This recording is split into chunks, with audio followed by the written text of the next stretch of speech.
All right, guys, we're here. We're live. We're back with another live stream. It's a new Poker Live podcast. 2 days. We did one yesterday with Fedor Holes, aka Crown Up Guy, and we're back. Second day in a row. Greg Merson, Poker Live podcast. Welcome here, my friend. Welcome back. Thanks for having me on. I know we tried to get this done in December, and then it didn't really work out. So it's good to have it on a Monday when action's usually slow on Monday. If I was recording this and editing it, I would have redid that intro because I repeated myself 4 different times. But now I'm gonna be tilted for 35 seconds, and I'm gonna get over it, man. Yeah, we tried to do it in December, but I can't remember what was happening in December. I think I took a break from podcasting with guests in December and November for the most part. Yeah, I didn't really see anyone coming on, or not as often. All right, guys, we're here live. Sorry. All right, yeah, that's why I mute the audio. All right, guys, yeah, we are live streaming. Any questions or comments for Greg? Go ahead, leave them in the chat if you're watching this back on later at a later point in time. What's up? If you're watching this if you're listening to this on iTunes, that's weird. I haven't updated iTunes in 6 months. Greg, what have you been up to, man? Everyone really enjoyed you last time on the podcast. That's been I've gotten a lot of probably some of the best feedback I've gotten as the episode we did together. The same old shit, just poker almost every day, and well, I wouldn't say same old shit because I'm not gonna be traveling much for the next 6 months, 7 months. Well, until the World Series. I went on that long trip. I was about to go on that long trip last time I talked to you. You went to was it Australia? Yeah, Australia, and then Hong Kong, and then Macau. Oh, well, what months or days were that? I didn't see you put many updates on Facebook or Twitter from that. Yeah, I mean, I left October 2nd and got back November 10th. It's the longest time I've been out of the country consistently without coming back. Well, outside of Canada, but I don't really consider that being outside of the country. Yeah. What was that experience like? Did you spend most of your time playing poker? Were you kind of adventuring it up with a girlfriend or friends or something like that? Yeah, I took my my mom and my girlfriend to Australia, and then my mom flew back, and then me and my girlfriend went to Hong Kong for vacation. Hong Kong was strictly vacation for 11 days, and then Macau was poker every day. Australia was about half and half. I only played 4 tournaments there, and then no cash. So when I wasn't playing tournaments, I was doing sightseeing stuff. Did you go to the World Series APSCPT, whatever it's called? Yeah. The APAC? Yeah. Yeah, we did that. The only thing I went deep in was I got 12th in the 25K, but it only paid 8 spots, so that was disappointing. That was my only shot at doing well in anything for the trip. I only played 5 tournaments. Did you play any cash games, or when you weren't playing poker, were you guys just kind of hanging out around town? Well, no cash games in Australia. I played 4 events there, and then in Macau I played a 13K equivalent tournament that I busted on day 2, and then I played cash every day in Macau. So what's the feedback on the Macau games? We've heard random things all the time from different people. What's your opinion out there of the games? Action, good, bad, politics? I know you're big into politics at live cash games. Yeah, the games, the regs get tougher every time that I go. But I mean, I was there for a good time where there was a guy who lost quite a bit of money that I got to play with basically every day. So I had good timing. The only issue with going over there is they're just so hit or miss. So if you go there and there's not any bad players and it's just a bunch of good regs waiting for the bad players, you're just kind of wasting your time. Where edges are small, the rake is fairly high, and you play 30 hands an hour. Who's really making any money? If that 30 hands an hour, because when you're playing big live, people fucking take forever every decision. Yeah. So I mean, I don't know. It is what it is. I started off really well, and then I ended up losing 10K in Macau after being up. I was up 130K in the first 3 hours of my trip being there. So it was like pretty disappointing. You ended up losing in the Macau trip. Yeah, I didn't really do so well in the 65-130 US game. And then I bricked the tournament, and I was winning a lot in the 320-640 US game, and then my last session of that I lost like 65K or something.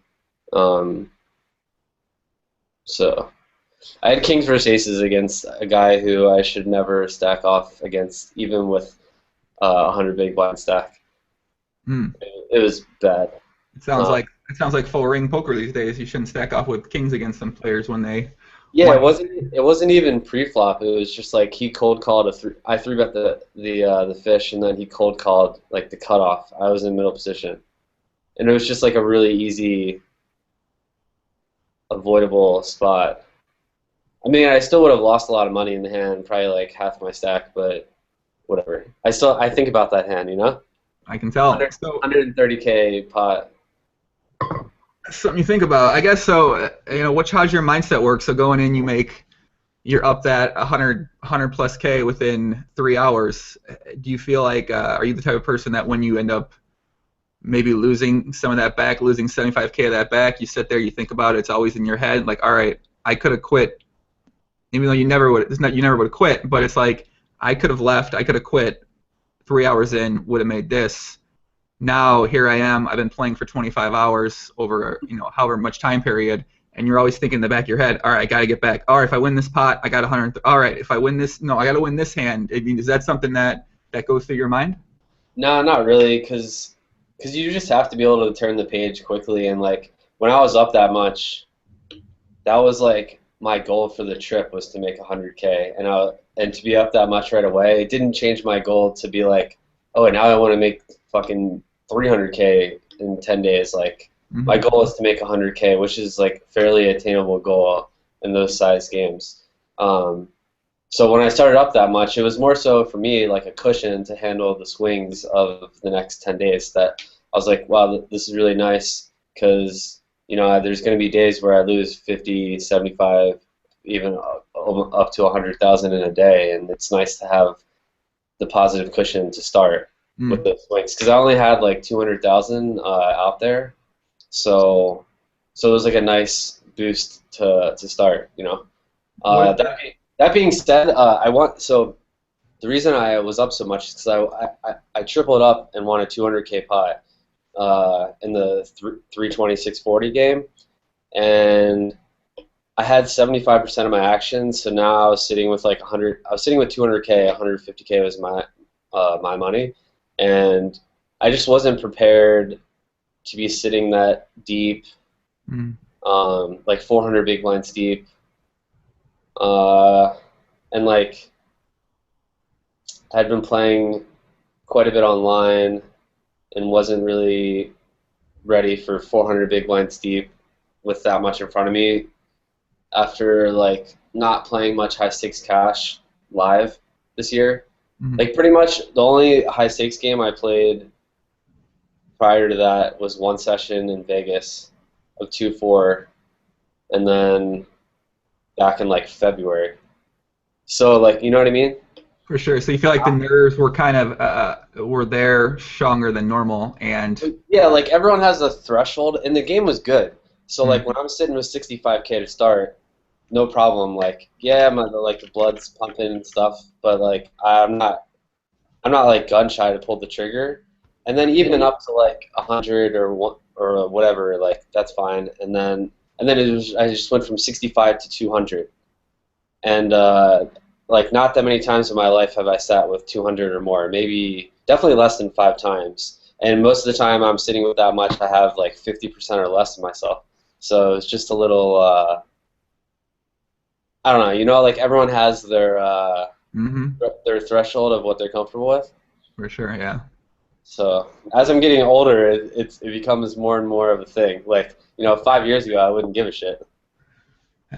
I mean, on the same way, when I approach, playing high stakes, or now, back in the day, you're like, fuck, I don't care. I lose this, that's fine. I'll happily go play an extra 40 hours next month or 80 hours next month and grind it all back. But now How old are you now? How old are you? What are you 20? A little younger than me, right?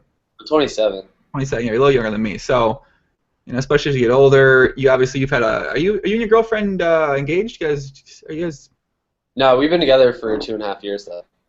Yeah, now it's getting longer. So I think as you get longer in a relationship too, your like willingness to gamble, I think for most people kind of might start to draw back a bit. Do you feel that way?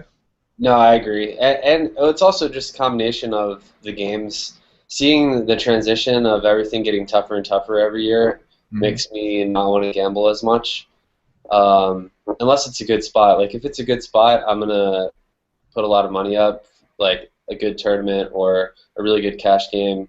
I'm gonna use use the bankroll that I have to my advantage to take as big of a piece as possible that isn't going to affect my day-to-day life. And that's more of like, I mean, I could afford to lose 150,000, but like mentally and emotionally, it's just going to fuck me up way too much where I don't want to live like that. I think we talked about that last time.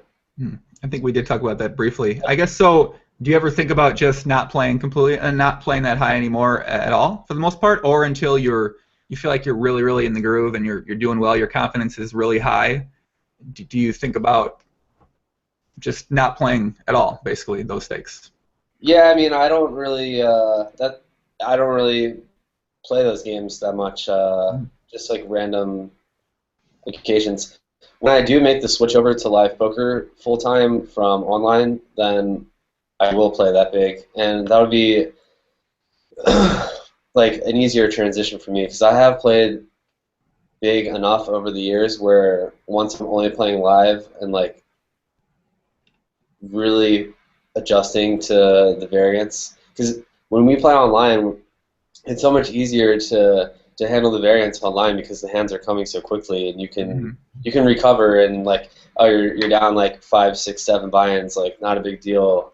You can get it back or whatever. Like you have so many more opportunities in live. Like you get cooler in set over set, and then you have to wait like 2 months to play a pot that big. So it's like you need to be that much more mentally stable on live poker, in my opinion. It's like, and the momentum swings are that much longer. If someone's like shitting on you online for 10 minutes, it feels like it's a long time, but it's like across a lot of tables, but it's only 10 minutes. In live, it could be 6 hours of someone just holding over you, or 6 months. Like, I guess some guys hold over me online for 6 months too, but. I'm just looking at something. I realized I posted the wrong link to the podcast, so I had to just fix this real quick. People. Make sure I got this right here. I think I posted the right stuff now. I got the treadmill desk behind me. You can see it right here. Yeah, you posted the wrong link on your Facebook, but yeah, I saw you got the. I just associate the treadmill desk with Sauce these days, so. Yeah, I know. He's the reason I got it. Once I saw the video, I immediately got it. What, do you have one? Yeah, you have the wrong link on your Facebook. Oh, I do? Yeah, just edit I'll send you the right one. I probably sent you the wrong one, to be honest. Yeah, I messaged you the right one, I think. Yeah, you can change that if you want. Have BGG stories already been requested? Greg, you're not a BGGer, are you? No, you're a. I don't know what that is. Nah, you're not a BGGer. It's okay. We got a lot of people around here that are big into the BGG lifestyle. So. What BGG? What would you think the BGG lifestyle would be? I was thinking of bang girls something. No, not bang girl. What do you think? We're animals around here? Come on. These are civilized people that show up to the live streams, man. Come on. What's BGG? Big girl grinding. Oh, okay. 160 or below. You gotta go 160 or above. Come here, we show you love. Big girl, you need some love. You come hang out with us. We got you. Okay. Yeah, we're not sure if you're part of that lifestyle. It's a movement, honestly. When you BGG. Nah. I think my girlfriend's like 110 or something. Nah, we not big. Yeah, people are gonna take me really seriously, so I'm gonna stop talking about that. So you've been, you mentioned before to me off air that December was one of your, was a pretty good month? hmm Yeah. I guess, are you looking forward to kind of carrying that momentum over into the new year? Do you have any plans for travel? Are you going to stick with just basically online? Are you going to play more PLO? Are you going to play, what's your, Nah, dude, I just can't. no, I just Greg. can't improve quick enough in Well, first of all, there's not enough PLO action on the US sites, anyways. Mm. Um, and then I played like probably 100,000 hands or so of PLO last year, and I don't know. The game just really isn't for me. It's too much like. Greg, It's too come much, to us. We invite you over to our world, my friend. Come play. it's too much. It's too much GTO and too much math and too much like. It's too much non-field stuff. Like, of course, I know there is some field players in PLO, but they just have more more of a grasp on the game theory element and more experience. And I'm just so far behind. Just trying to focus on what I'm, I guess, somewhat ahead of still. Yeah, no, that You know? makes sense. You see, you think that PLO is more of a GTO based game than No Limit is. Yeah.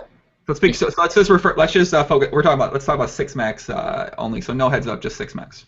Yeah, because you can't overbet in PLO. Interesting.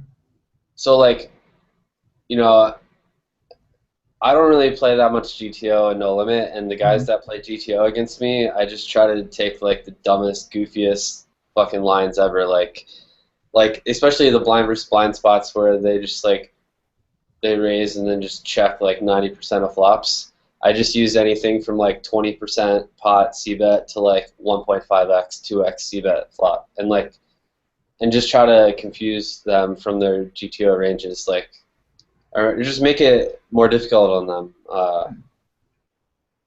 But I don't know, it's tough because it's hard to beat the people that play like fucking robots because you can. I don't know. Like I think I'm good at getting in people's heads, or at least I used to be. And now that those guys play basically like a formula, and they don't really deviate from it, it doesn't really matter what I do. You know? See, so by that logic, why wouldn't everyone play that way? Everyone. Why wouldn't everyone play GTO? Why isn't everyone playing it then? If it sounds like it's the correct way to play. Well, I just don't think it's for everyone. Like for me, I was doing well against the guys like the Russians for 6 months, 9 months, and then as I started seeing them, like I'm like, oh, Forhaley plays 35% of hands, and I'm only playing like 25% of hands. Like I need to start raising my VPIP to because like obviously he's the best, so like I'm doing something wrong. True Teller, same thing, playing like 33% of hands, 6 max. And they're playing like full GTO, so when I tried to start playing more like them, it hurt me. So I didn't really realize that until someone else told me that in Macau that used to play with them. He was like, I saw them doing that, so I tried to do that, and now it's like making me play worse against them. So for me, like GTO isn't for me. There's going to be certain times where I use it because it doesn't, like the decision is so standard that it's just easier to use GTO. Or I wouldn't say easier, but it's just like your best option. But for the most part, I just like click buttons, you know? Well, I may. Clicking buttons is one of the things I enjoy doing the most, my friend. That's something that I love clicking buttons. People said in the chat we're talking a bit too much strategy with that. As people know, we don't like talking strategy here. We got some people. We got a lot of comments. I gotta say what's up to some people in the chat. I gotta go scroll through. You got the chat open on your side, right? Yeah, I got it. Who we got out here? Let me see. Who do I recognize? Tim F. What's up, Poppy? MR2. Guard Dog Del Rio. What's up, bro? A local live player, local grinder, a future superstar, Justin Del Rio. Watch out for the name, boys. He's in the chat. What's up, Justin? Elenu. I'm trying to see who I recognize. My alley bro, hooker aficionado. Speaking of alley bro, I don't think he's been to Macau. Is there a lot of working women kind of walking around in the casino there? Is that a big place for that lifestyle? It's not really in the casinos. You'll just see them like throughout the city, and then there's a designated hotel that has them. Like it's famous. You could look it up on Google. That has them just like walking around this circle in the hotel. Oh, that's My girlfriend was trying. Me and my girlfriend were trying to go find it, and we couldn't figure out where it was. were you guys trying to acquire some services for the night, or what? Were you guys? No, because when we were there, I was there with 4 friends last year at some point, and one of them looked it up online, and we went and like walked the loop, and it was just like insane. It was just like such a cool experience because there's like restaurants and stuff, and you're in this either hotel or casino, I forget which one it was, and they're just walking around, and like none of them even approached us. Like they would make eye contact with us, but I guess because of like language barrier, they're not gonna. I don't really know how it works. So it was just like a cool experience, and I wanted to take her, but I couldn't remember where it was, and we were having a hard time finding it. We spent like 2 days trying to find it. So yeah. Oh, no one you confirm. No one found it. No one stumbled upon it or anything like that. Well, me and her didn't find it on this trip. No. Let's go back to the last trip. Anyone find it then? No, I said me and my 4 friends. Oh, you found it, right? Well, what then? What? You find it, and then okay. So you walk around, you take it, and then what? You guys just leave? You guys go back? Yeah, well, I mean, like we were on. Kind of hard to explain. It's like I call it like the older part of Macau. Like you're at like the Wynn, Star World and stuff, and then you cross this road, and it's like it seems older over there. I don't know. Yeah, but we were just like exploring that side because there's other casinos and like random shops over there and stuff. Okay. So we were just walking around for like an hour. It was like a swamp pit. So humid over there. This kind of sounds like a lot of poker players that I know. This would be their ideal place to be, a place where you can just walk around a circle and you choose a women and they actually come with you. I mean, you have to pay them. Yeah. So. It's such a degenerate place. It's like it's so much more degenerate than Las Vegas. Did you notice, were there a lot of American poker players that were out there when you were there? Yeah, I mean, Roble was there. He played with us a couple times because they're having trouble getting the big game going with all those guys being in jail. And then who else was there? Do you know JC Musa? Yeah, I know of him from 2+2. Yeah, he was there. He's who I had aces or kings versus aces against. JC Musa is like the biggest net ever. I'm not really sure what other Americans were there. That I don't think you would really know them. What exactly is the lifestyle like for people that are over there for a long period of time?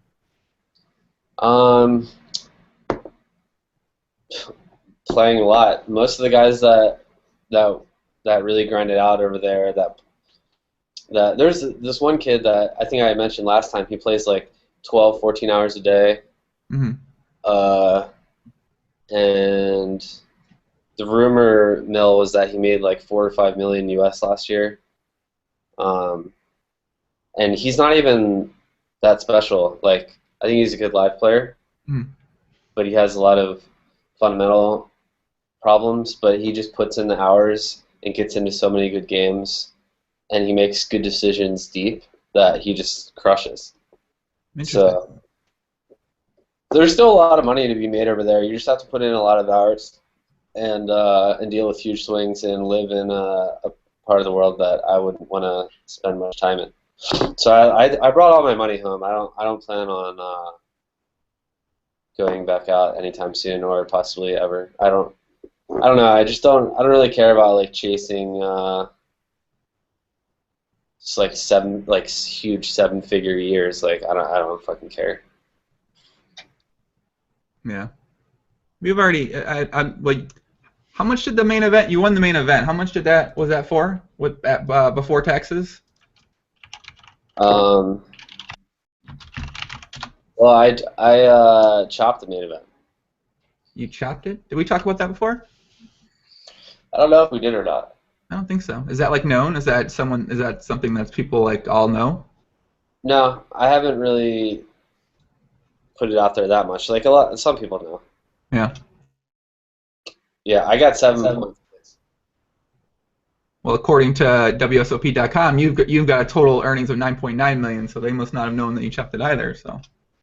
Oh, say hi to Tim Stone for me. Or Tim I guess Stone? I just saw Tim Stone in the chat. Oh yeah, Tim Stone. Did you have you met him before in real life? No, I just played so much with him over the years. I always thought he was really good. Excuse me? What do you think he's what? I always thought he was really good.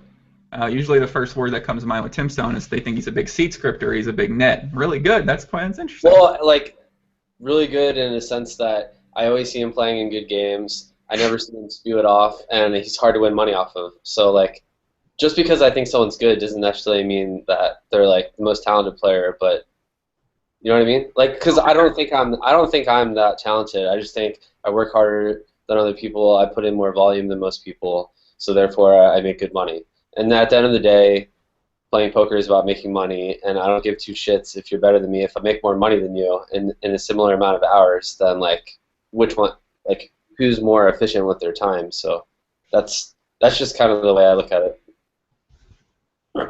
I think that's a way that some people look at it. So in that sense, then, like seat scripting to you would be something that you would think would be a good thing because seat scripting is what will, that is going to make you more money then. I hate seat scripting. So that kind of goes against what you just said, though. I hate seat scripting because the only reason I hate it is because it took me out of the big games on stars. Like, that's why I hate it, because I was no longer able to beat those games because I never got into games that were very beatable in the first place. Like, maybe the biggest winners in the games I was playing were squeaking out like 1 or 2 BB per 100, like the Fort Haley type guys. But with no one losing like 10 plus BB per 100 in the game, like who's really making any money? So those guys just like destroyed me. But when before seat scripting was a thing, I was so good at getting into games. Like I would have the lobby up while I was playing, and I would just get in these games immediately. So I always thought that was like a good skill of mine. And then when that got taken away from me, and I didn't have access to the script, I felt so like cheated. but I really wasn't cheated. Like they were just exploiting a weakness in the terms and conditions to make money. Like they were smart, and if I would have had access to it, I would have used it too. So why not? Why don't you find? I mean, I don't think they're too hard to really acquire these days. Because I just refuse to play it. Well, I don't need it right now. I don't need it for the U.S. regulated sites. And we have wait lists on WSOP, so it doesn't matter for that. It may become an issue on Party in the U.S. because Party in the U.S. doesn't have wait lists. I think they do on their like international site. But that I don't know. Like that stuff is a long way away from being an issue in the U.S. just because of volume, and we'll see. Like if California opens, it'll be an issue right off the bat. People will have that stuff. So, are you planning to stay pretty domestically over the course of this year then? Yeah, I'm gonna play the Borgata 3500 in a few weeks. More so just for a break from the online grind to like socialize, see some people that I haven't seen in a while, and like play a tournament that is really good.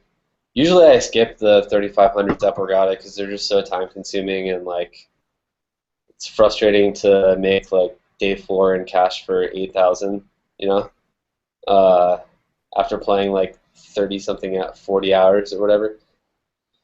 So I'm going to do that, and then I'll play the 15K WPT Championship there in April, and then I'll go to Vegas for the series. So I basically don't really plan on leaving New Jersey for the next 5 months, mostly just playing online.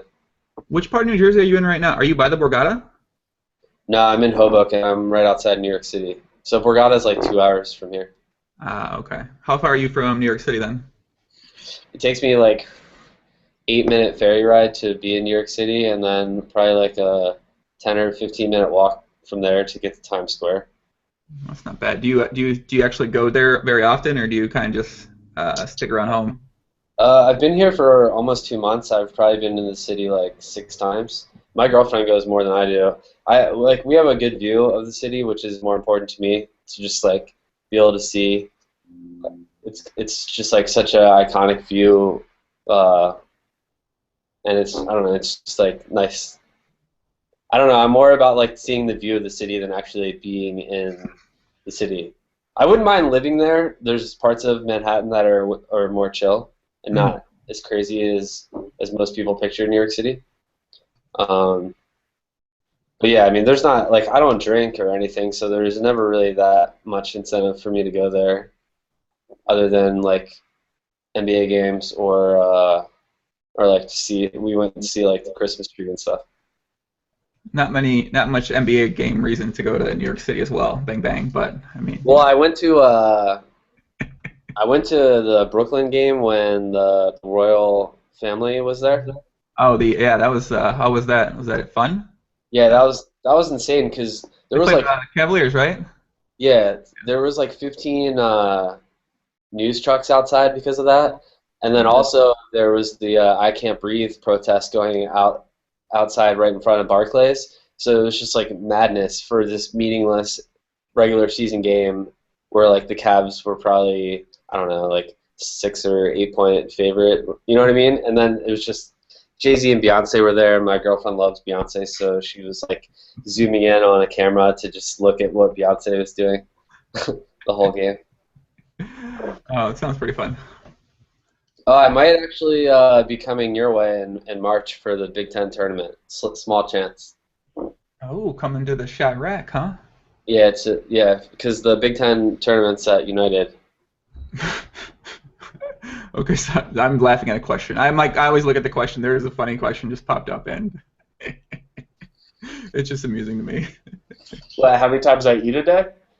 Yeah, that was the one. Yeah. All right, I gotta talk to about a couple more people. We got my boy Adrian Phoenix, AJ Phoenix, in the chat. If you guys haven't seen his live stream on Twitch, he streams himself playing some Zoom poker on Poker Stars. Debatably one of the best streamers on Twitch right now. You guys can check him out. We got Ashley Delaney, Ali Bro. Ali Bro said thank you, by the way, for your Macau hooker advice because he's our resident expert around here. Okay. Epicurus, BW, the Brian Wilbur, the biggest winner on Bovada that nobody knows. Tobias, who else is in the I chat? know I know Brian Wilbur. BW, you know him? Yeah, He's I he, did. I think I did a coaching session with him like 6 years ago, and or maybe longer. And I think I still have him on Skype. that's one of the people I've hung out with the most. Bob Singh, what's up, Bob? Rems, Noru, Deep House. Man, we got a lot of regs out today. I don't know what these people do. They're here every live stream. It doesn't matter if it's 2 a.m., if it's 4 a.m., if it's 1 p.m. They're here. Tim F. Who else is up there? I don't think I saw someone else. I'll try to give everybody a shout out before I die today. Let's see. Dankness. So I didn't even see Dank Daddy out there. What's up, Dank? Dankness, congratulations on Supernova Elite. I'm pretty sure you finished it up, but I don't actually know if you posted it on Twitter. Yeah, yeah, he did. Did he post it on Twitter? Um, yeah, tell Dank I said what up, and I hope he's in shape for our. We're on the same basketball team. The league starts in 6 days. I think he mentioned something about playing. He wanted to play more basketball, and then we're gonna play a one-on-one game. Me and Dank are. Yeah, we're in a league that starts on Sunday. Sweet. Who else is in this league? What is this? Who's the go-to player on the team? Anybody we would know? Well, we have a 6'8" guy who played. I'm pretty sure he played in college, so he's the only way that we're going to be winning games. But so you would know me, Danky. Do you know Jake Toole? He's mostly a tournament player. You might not recognize that name. And then Dennis. Dennis played Zoom on Stars and Zoom Cash. Well, they both played Zoom Cash 2.5 and Tourneys on Stars. They play No Limit Cash or PLO Cash? No Limit, but now they just play on the Jersey sites. Oh, okay. These tricky New Jersey sites. Ashley Delaney says, requesting a look of the view. Yeah, we want to see this view you mentioned. You said you had a good view. You got a receipt for this view? Here, let me see. Guys, I keep using this blanket because it's cold as heck in my room, and my computer has 6 fans on there, and they just blow at me, so I'm freezing. We're getting a receipt of that view from Greg here. All right, let me see what I can do here. Okay.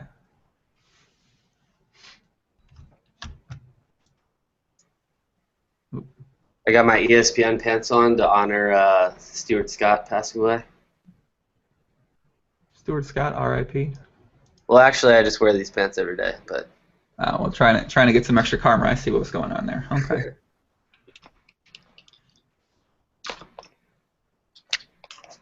All right.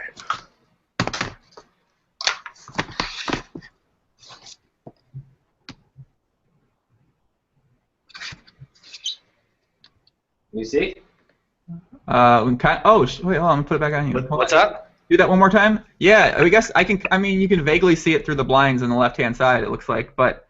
Well, this is just my office view. You can see. Can you see the Freedom Tower right there? Oh yeah, it looks pretty sick. Yeah. I see you're right on the water there too. Yeah. And then like on my balcony, I can see the Empire State Building, and then in my bedroom, it's a better view of. Here, I can show you the. Let's go on a tour, Poppy. Let's take a look at the digs here. All right. There's Julie. She doesn't want to make an appearance. Okay. Yeah. Here's the living room. Sweet. Well, I guess for Google Hangout, I gotta be talking for. No, I changed it. I put it on you. Okay.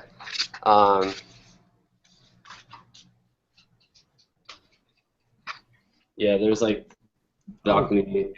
Okay. Wow. Oh, mo. Okay. That's a view. You were lying. What's up? I said that's a view. That's a nice view. Yeah, the view in my bedroom is probably the best, but I would have to like do all the shades and stuff. Oh, they're not. No. Here, we'll give Spike a little shout out. What is Spike? This plant? Yeah.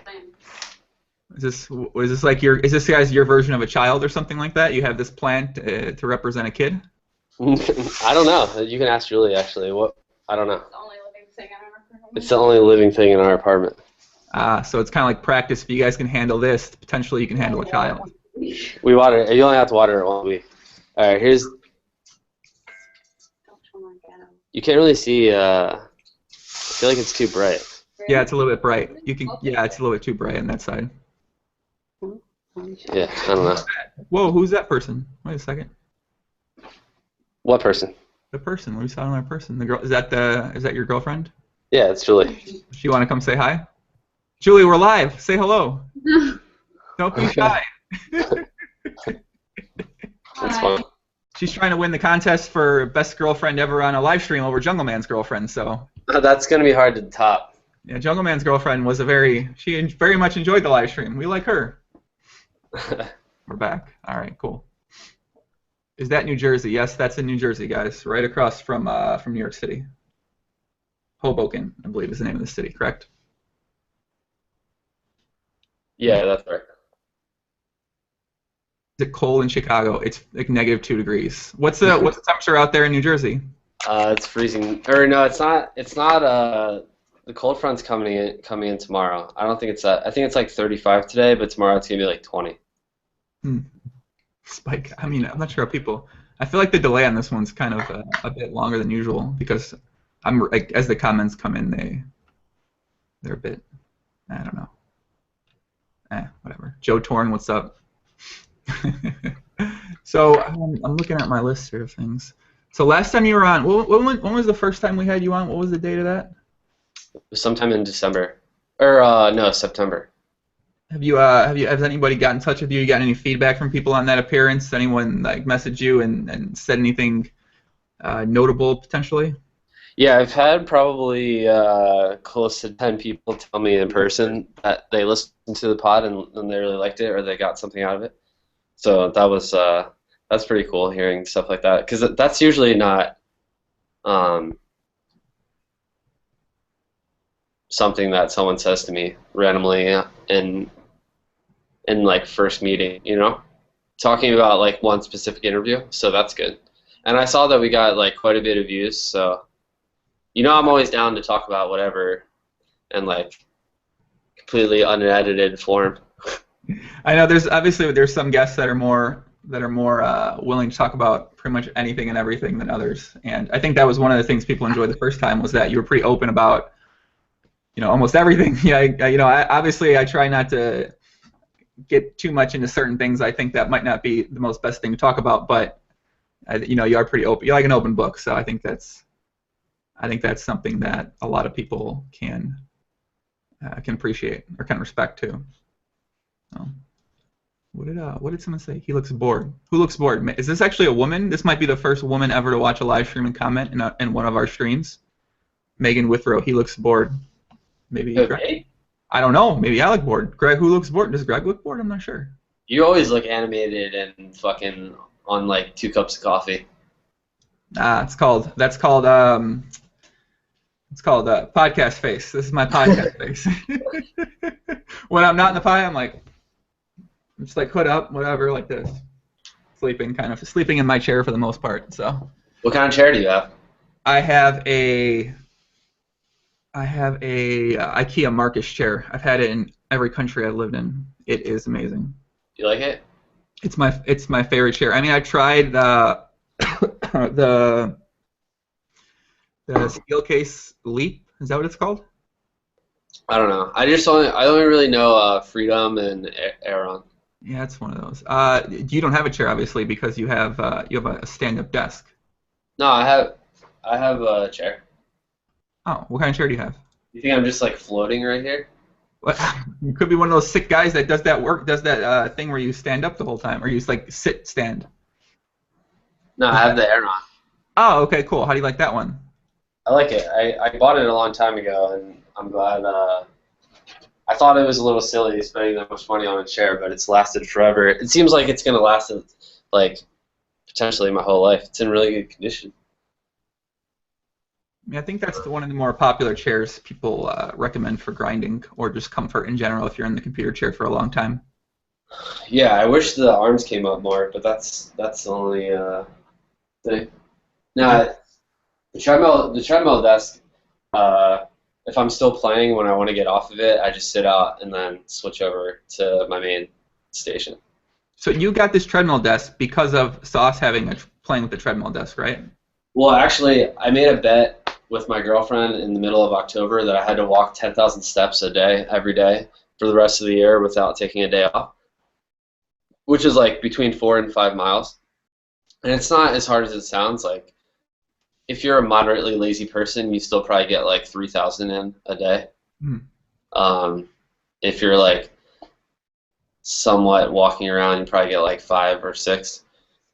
So it wasn't really like that hard, but I wanted to be able to make money and walk at the same time. So we had to get this. It's so easy. Like walking on a treadmill is so fucking boring. But when you're playing, even if I'm playing like 4 tables, I can just walk for like an hour and a half and not even like realize that I'm walking. Because like the time goes by so much faster than if I was watching, say, a movie or sports or whatever. I don't know, just like I'm so much more engaged playing poker, and then it's like, oh, I've just walked like 2.5 miles. I wonder if you could use the stair stepper, because the stair stepper would not only help your basketball conditioning, but you'd be getting. What if I don't think you could play poker on that though, unfortunately. Yeah, the thing is, like, I usually can't walk higher than 2.2 speed because if I start getting too warm while I'm playing, it gives me the feeling of like steaming and being on tilt. So if I ever start getting like too warm, then I have to like slow down because I don't know, like at least for me, when you're getting like ambushed or like you feel like you're losing a lot of momentum, your body temperature rises, and it's important to just like keep yourself calm and play as well as you can. So. Treadmill poker GTO right there, kind of. Yeah. Yeah, I mean, I've had it for like a few weeks now, so I'm learning what's going to be the best for me while I'm using it. Do you're in a basketball league Sunday? Do you play a lot of basketball too? Is your only basketball cardio training this treadmill? I'm fucked, man. Yeah, I'm fucked. But let's see. We've had like 4 or 5 shoot rounds at the park. And like my cardio is better than it was say a year ago because I switched to vaping, so it's a lot easier for me to move around and actually have like some lung capacity as opposed to when I smoke cigarettes. But yeah, I'm definitely gonna be hurting. Um, but it's a start, and like my goal is to be below 180 for the World Series, or hopefully 175. And I haven't been at 175 in like probably 5 years. So I'm at 188 right now, and I don't think it's going to be all that difficult, but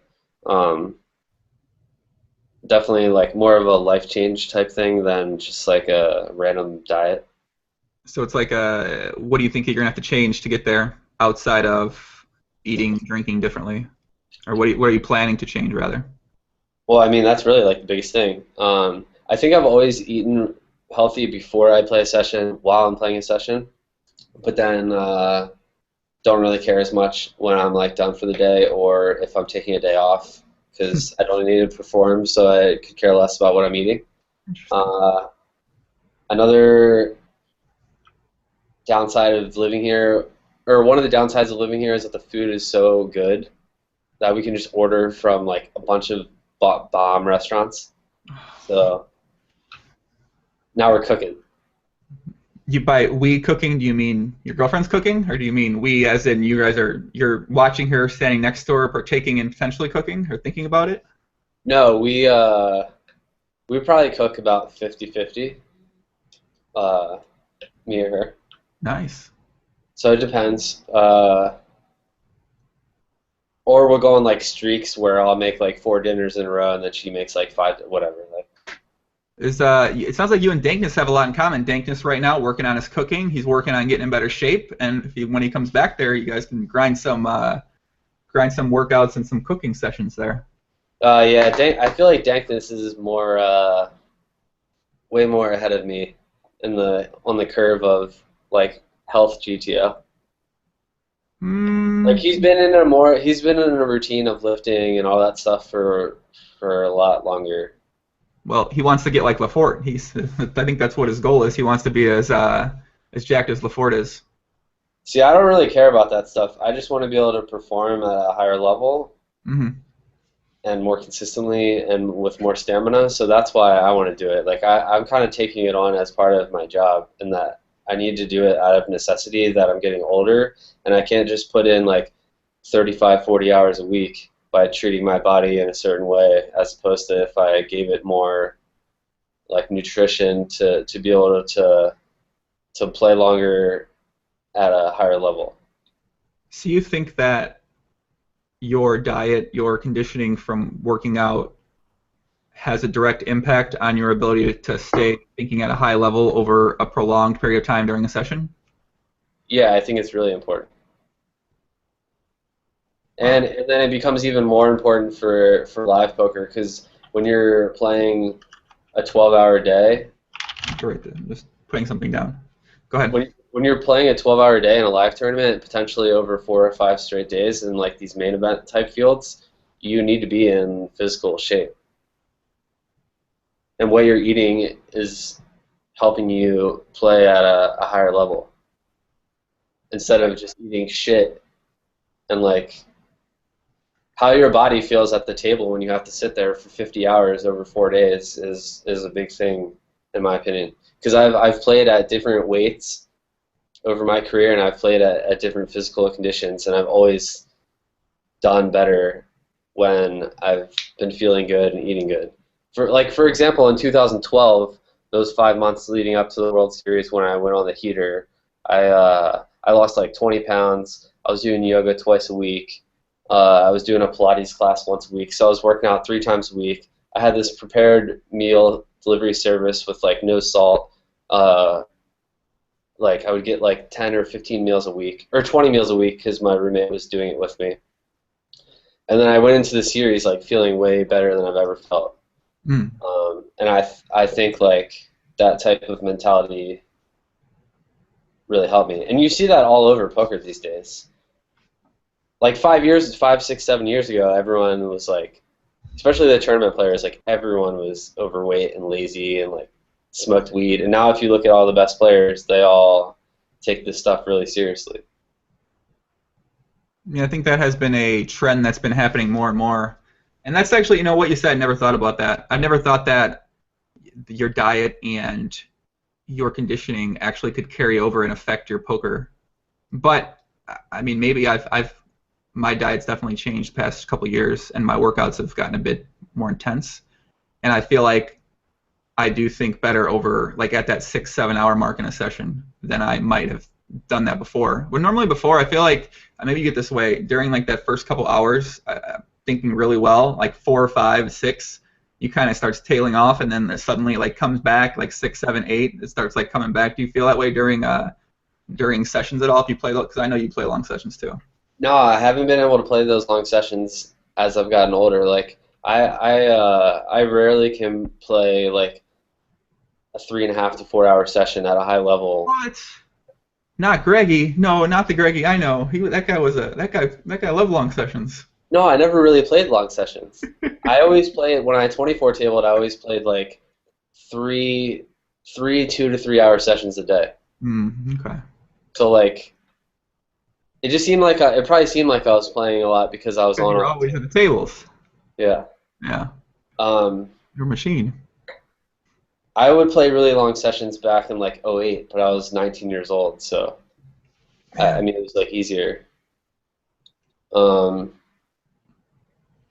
Or 20, whatever. Like it was easier to play like 10 hours, 12 hours a day and not have any consequences. Not have any brain consequences where you're done playing, you're just walking around acting like it's normal. Now when you play that long, like I know that when I play I play that often, but if I play like an extra like 12 hours, I sit there and just like zoned out for like 2 hours, just like staring and not knowing what exactly happened. Yeah, I don't know. I mean, that's also a thing that I've always had to be conscious of. Is like, how much energy do I have going into the session? Like, how long am I going to shoot to play for? And then adjust that based on how I'm feeling throughout the session, regardless of how good the games are. Because I've stuck around and played games when they're good, when like I'm not performing at a high level, and like it's just not worth it. I'd rather just save those hours for when I'm playing better poker. I call that the Stinger theory because Stinger was one of the first people. I mean, I think this is actually not a Stinger-specific theory, but we were sitting in Vancouver together, and he was like kind of tired, but he kept playing for like hours in these games. I'm like, dude, why don't you just like stop playing? You're obviously like not at your best right now. He's like, I can't. I can't. It's not plus EV to quit this game. This guy's like, you know what I mean? He thought it was a really good spot, so he wouldn't quit. Where me, I always quit previous to that point. And once he like started telling me, like he started talking more about why he did it. So then I started kind of doing that, but I actually stopped recently because I felt like it's just not worth it for the most part. Yeah, and there's nothing worse than like making a big mistake when you're at that point in your session, and because we're playing big bet games, it's so important to make the correct decisions on the big streets, and if you make that big, it's just killing your win rate. Dankness, Dank Daddy, he said, he made a couple comments. He said, I don't want to be like Lafort. I just want to be a beast like Greggy. And he said, what are your thoughts on MTTs? Do you still have a desire to play them a lot? Who said that? Jaffe? Wait, who said what are my thoughts on MTTs? Will, Dankness, 3, Jaffe. I just missed it. Sorry. I guess it was higher. That's okay. No, I mean I'm still gonna play like a similar amount that I've normally played. I don't know. I just think it's tough to justify traveling for stuff with the rake and the taxes. I don't know. I think I mentioned that last time too, and like anyone that's heard me in interviews has heard me talk about that before. So I don't want to really get into it that much, but I do like playing them as a way to just do something different. You know, if they had like PLO tournaments, I'm sure you would go play. If they had like 1,000-person PLO tournaments, I'm sure you'd go play some every once in a while. For sure. I mean, I don't even know. There's never been any PLO tournaments where I know, and they have some sometimes at the Horseshoe when they have those events, but they're all 9-max, and 9-max PLO tournaments might be one of the worst things I've ever played in my whole entire life. So Yeah, I agree. and they only have like one 6-max WSOP tournament. It's always at the same time EDC is, so it's like I don't think I'll ever be able to play a 6-max PLO tournament, unfortunately. Yeah, they only have the 5K, right? Yeah. That's Um, always on EDC weekend. Doesn't make sense. Why don't they just put a different weekend, guys? Come on. yeah, I skipped the 4 max no limit for EDC in 2013. I wish that I didn't skip it. It's too good of a tournament. You know, I saw one poker player at EDC 2013. You know who that one poker player is? It was me. Was he? It was the most weirdest thing. I was really, my mouth fucked up. But I was walking, I like looked, I was by myself because I was in the bathroom. I looked up, I'm like, Greggy, what are you doing here? You're just like, You had the hat on. I think I had a spirit on. I might have had a shirt on at that point in time. It was, yeah, I was pretty, No, what was the hat called? a spirit hood. Oh yeah, yeah. You don't have a Is that, spirit hood. is that what they're called, or you just call it that? No, they're called spirit hood. Oh, okay. You don't have a spirit hood or what? No, man. You'd love a spirit hood. You and the girlfriend have spirit hoods together. You guys are touching each other. Nah, man. I haven't like I didn't get into EDM and all the shows until I got sober. So I never got to experience any of these Hmm. intense roles. Hmm. Are you still into that kind of music festivals and stuff like that? No, I haven't been to any. Well, I went to EDC back-to-back years. Other than that, I've never been to another festival. I mean, I've been to see different guys play live at different venues, but I think the only person I saw last year was Feed Me. Um, yeah, other than that, I didn't really see anyone. Maybe like random people in Vegas clubs. Yeah. Loose change makes a good point. He's made some bad points in the chat so far. He makes a good point here. He said, "We need to promote PLO tournaments. I have the same feelings as you regarding tournaments, but they bring in new players," which actually is a good point. When people play those PLO tournaments, they probably see how fun PLO could be, and then it might make them want to play more, which is a good point. Something I haven't thought about. I agree, and I think it's silly that the World Series only has 4 WSOP events that are PLO each year when the game is growing.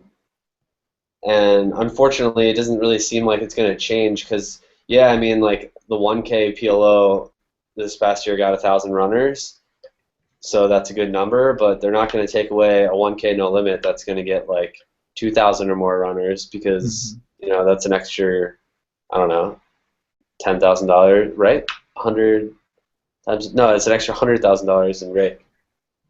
No, I'd be curious to see maybe another casino might that they might see an opportunity to potentially create like a PLO series or more PLO events during that time, and then that might be like a place to go for PLO during WSOP.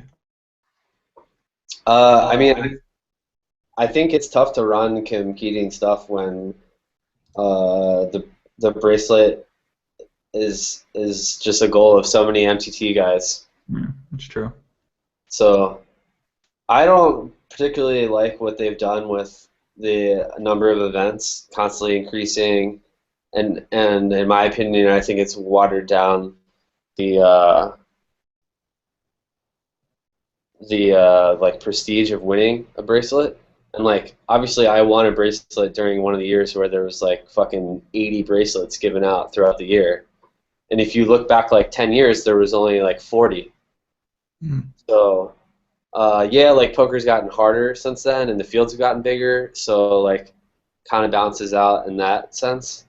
But it just seems like every year they're adding more and more and more and more, and like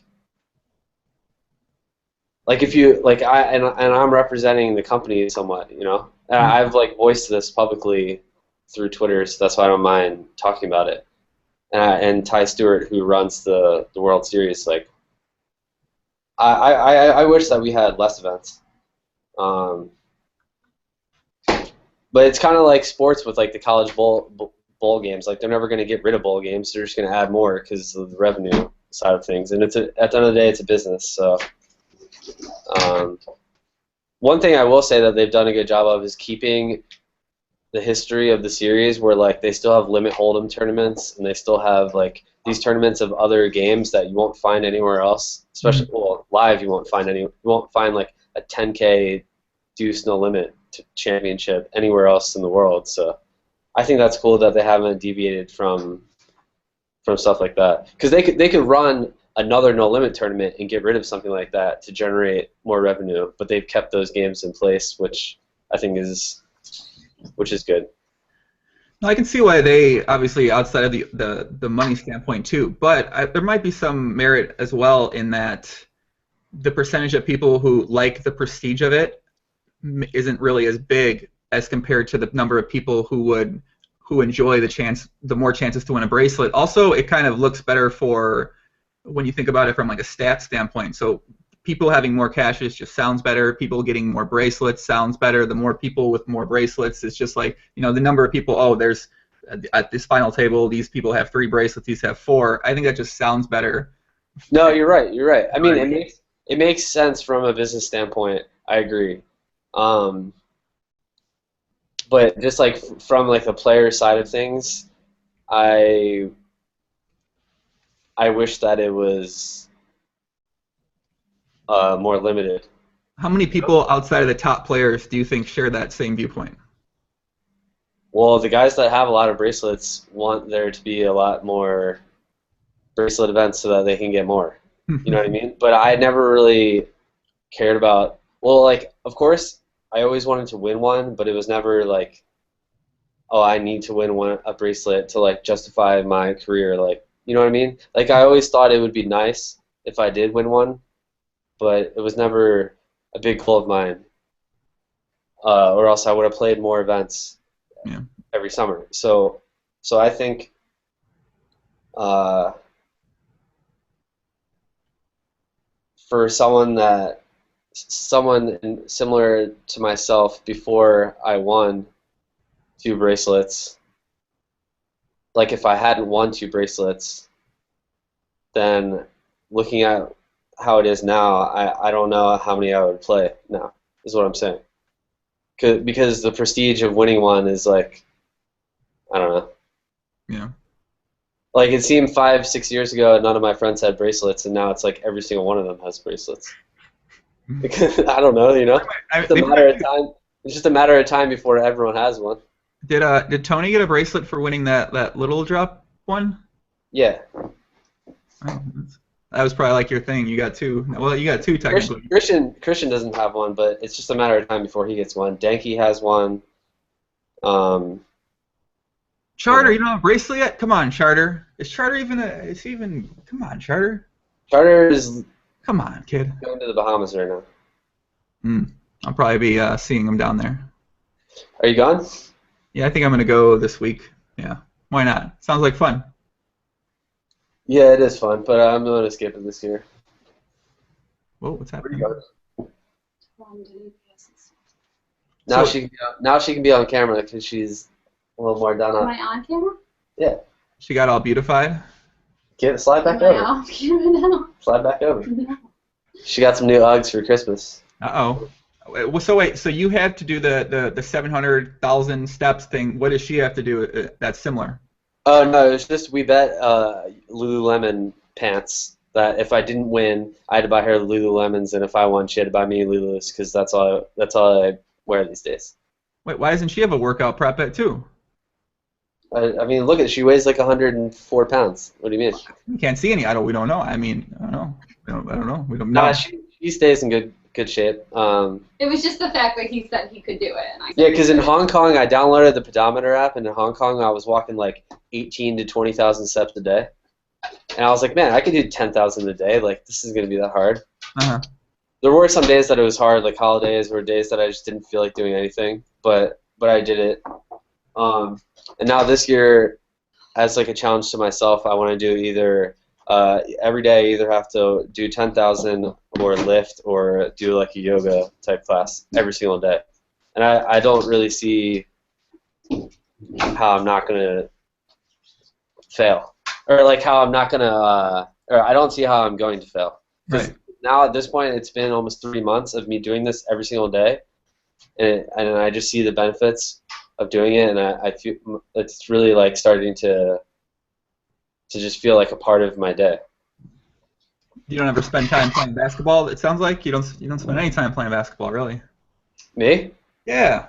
Well, that'll count too. Like on days that we have games and stuff, that'll count. So really, it's just like getting more active because my job or our job is just sitting around doing fucking nothing. Yeah. So you'd recommend people out there that are watching that are trying to potentially improve their game, think about diet, think about working out, think about potentially changing the way your lifestyle is from that standpoint, and that could potentially have an impact on your poker game. Yeah, I think it's important. If you look at all the best players in the world, they're all in good shape, or relatively good shape. Especially the tournament guys. Look at every single good tournament player, you know, like Coleman, everyone, they're all in good shape. All of them. Ivy, all those guys. David the guys that. What's up? David Benjamin. Well, he's not a tournament guy. But yeah, even the cash game players, like, there's not that many that are considered like pretty good that aren't in good shape. Like I would put myself in that category as thinking that I'm a pretty good cash game player who's not in good shape. Most of them are in really good shape. Like you go to Macau and play the big game, everyone's in good shape. They all eat really healthy at the table. It's just like what it takes to be at that level when the edges are so small. I guess anything matters. I was trying to think about, I know of guys from online cash game world, like there's like Lafort, Ben86, Sauce, Phil Gaffond. Yeah, all the good online players, yeah, they're all in good shape. Yeah, that's actually a really great point. I'm trying to think of someone who I wouldn't consider in shape that plays at the high stakes right now. I can't even no one even comes to mind. Gregory, no.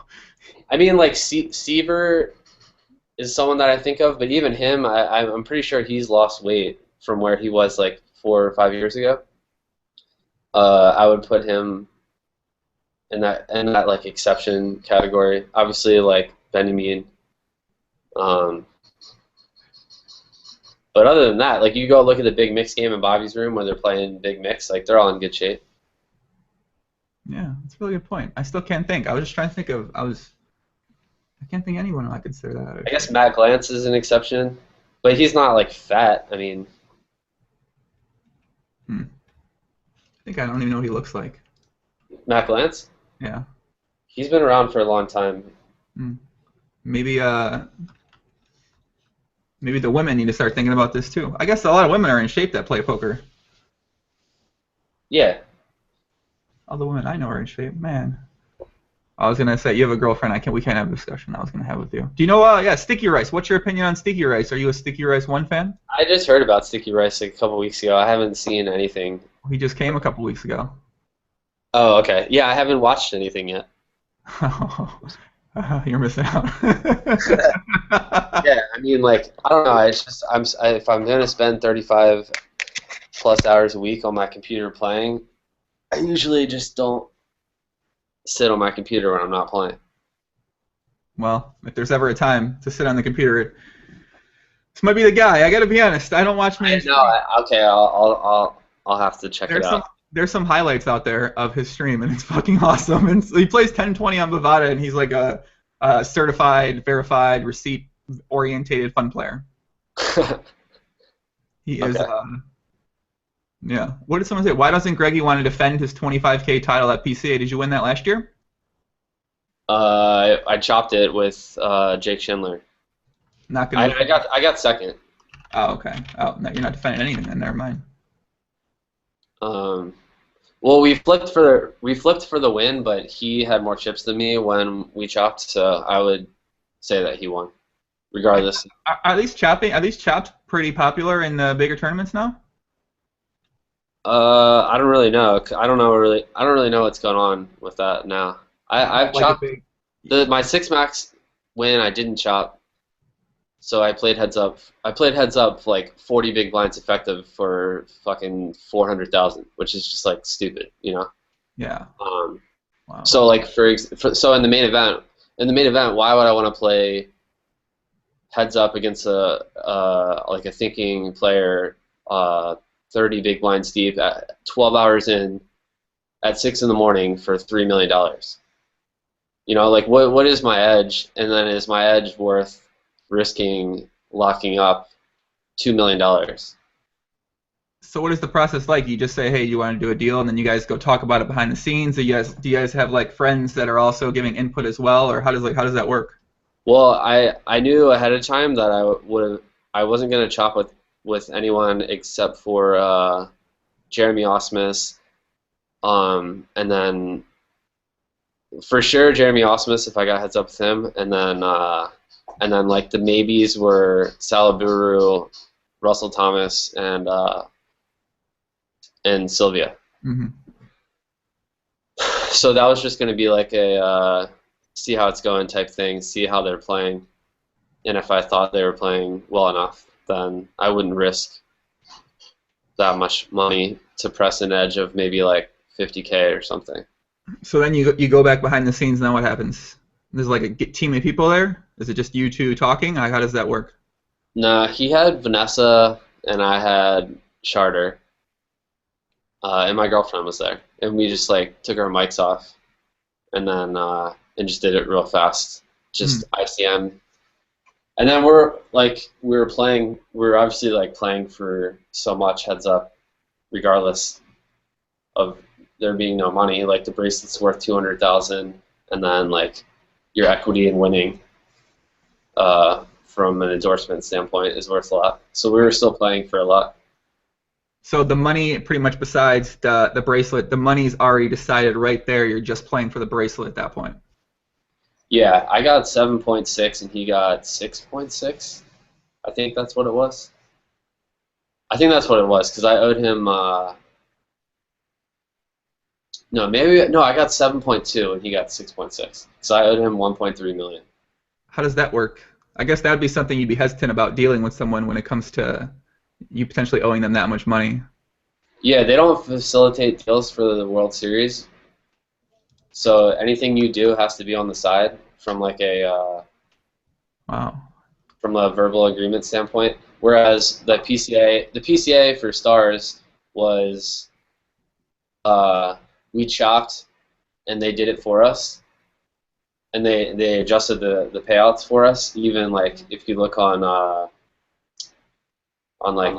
like tournament winning sites or whatever, you'll see for PCA you'll see that I got like 950K when second for that event was like 800, but they like adjusted it officially for the chop, and then we were supposed to play heads up for 10% of what first and second is worth, which was about $200,000. But then we did that verbally on the side. So we only had to verbalize on 200K. So the people at the main event that do this. But I'm pretty sure Jacobson didn't chop. Yeah, I think I heard that he didn't as well. But I mean, I never told anyone that I chopped like publicly. This is probably like the first like public type thing where I've said that I chopped. You hear that, boys? Exclusive. Bang, I bang. mean, people know off the record that I chopped. So a lot of people. That's why I don't really mind saying it. It's been so long, and like a lot of people know. So what's that process like? Do you send it to him right away? Do you send it to him the next day? You give it to him? Actually, the best part about that is I sent him. I went straight to Miami for vacation, and then I had to be in Jacksonville for some like promo stuff. So I was gone for over a week before I got back home, probably closer to 2 weeks. What? Actually, I think I went to see my girlfriend in New York too, so I might have been gone for 2 or 3 weeks before going home, What? and like I was like I told my parents to just like send the money over to him, so they put a check in the mail, just regular mail, like not even like I'm drawing a blank on the word for like more secure mail. And then it got stolen out of our mailbox. Like my parents' mail got stolen that day, all of the mail. So then, so Sylvia's like, "Hey, where's this money?" Like 4 or 5 days later, I'm like, "It's in the mail." It was just like the classic, "It's in the mail," you know? What? You know what I mean? Like the classic thing when someone asks you where the check is, and you say, "Oh, it's in the mail, dude. Don't worry about it." Yeah, but so I'm in Florida, and I'm like, dude, I know my parents sent it. Like, they're always on point with stuff, and I'm really lucky to have them to help me with random stuff. So yeah, like, my parents didn't find out that the stuff was stolen until like a week or so later. So then I had my dad call him and say like, listen, you're not getting like scammed. We're gonna send you the money. Were you guys openly communicating during this time? Like, yeah, I was communicating with him basically every day, and so I had to go to the bank and get an all-new checking account because my information had got hacked, and then switch all the money over, and then we just wired it, which we should have done in the first place. I don't know why we just were sending a check. It was stupid, but it was funny though. so when you go to the bank account and you're telling them this information, like, what's the person saying? Because I'm sure they're like, if they look at the account and they're like, oh, it's okay. You want to send how much money? Like, what? Like, what's their reaction to that? Well, I guess that they already knew that I had won. So the lady, I don't think it was like a big deal, or at least they have to be like professional about it. Right. Yeah. It's not like openly, outwardly like excited. But I had to do the same thing. I can't like Tony Gregg. I wrote Tony Gregg like a 7-figure check that he took to the bank for his piece. Sick. Pretty sick. Adrian says, "Are you doing a podcast during PCA?" Yes. I'm not sure with who. Adam, when will MDU, CZU, ZZU, ZZU, our Polish PLO up and comer? He'll be on sometime soon, depending on. I'm going to see how my schedule is for podcast during PCA. Gardog Del Rio says, "Ask Greg if both hands were shown, would Sylvia call quicker or?" Did you catch that question? I lost you at the end, but I think you were saying if he would call quicker or slower. Yeah, I'm not actually sure what the exact details of the hand. He would call quicker. Basically, I raised King 5 suited. He 3-bet, where stack sizes to me seemed like he wanted to 3-bet 5-bet, and I just 4-bet shoved on him. So to take that away, he 3-bet Queen Jack suited, and then I just ripped it instead of 4-betting to let him 5-bet or like peel the 4-bet, and yeah, like if I showed my hand face up, he would have just called mathematically, knowing that he had 45% and there's already so much money in there. You know, like he had much better equity. Heads up, right? Yeah. Oh, okay, okay. So he has to be, when he sees my hand, he has to be happy. So. That makes sense. I mean, people say that it was a bad call, but like once he 3-bets, I don't think it's a bad call. Like I wouldn't have 3-bet that hand for that reason. Like it's with the stack sizes and giving me the option of doing that, I wouldn't want to 3-bet that hand and like fold it, you know? I have to. I don't remember the exact hand specifically. I've watched it. I think I've watched you take it down a couple times. Do you ever go on YouTube and you're just like surfing random videos and you come across a video of you like bluffing off, getting? I remember there's one I watched a couple times where you like bluff off and you bust out. Wasn't that the one? Isn't that the one drop? Yeah. I love it. I'm like watching. I'm like, oh boy, this is fun. This is gonna be a good hand. Well, You ever end up watching your hands back on YouTube at all? yeah, I mean, I've watched some of them, and more so just to see like physical stuff on myself, Mm-hmm. like just watching film on yourself. Hold on a second. I got a Greg Merson live poker ESPN impression. Hold on a second. I gotta get some chance. I gotta put the sound on me. That's not a good one. I don't know, man. I can't do it. Show me your face, poker face, real quick. It's like a very dead face. It's like. No, I mean. Okay, just show me the face. Give me the face. No, fuck you. I love the face. It's a good face, though. I just want to see it. I just can't do it right now. Hey, Jules, can you get my sunglasses? Thank you. Yes, we need to see the face. I might play a live tournament. I got to practice. I can do the Timex stare. I can do the Greg Merson face with the sound. Oh, the Timex stare is insane, man. Yeah. No.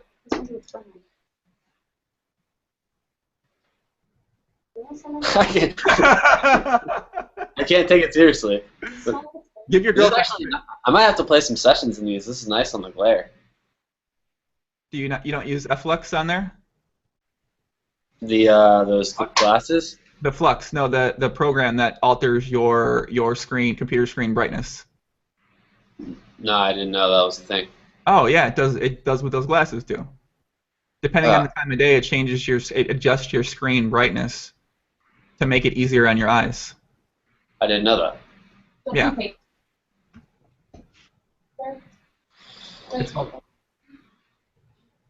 Oh. What's up?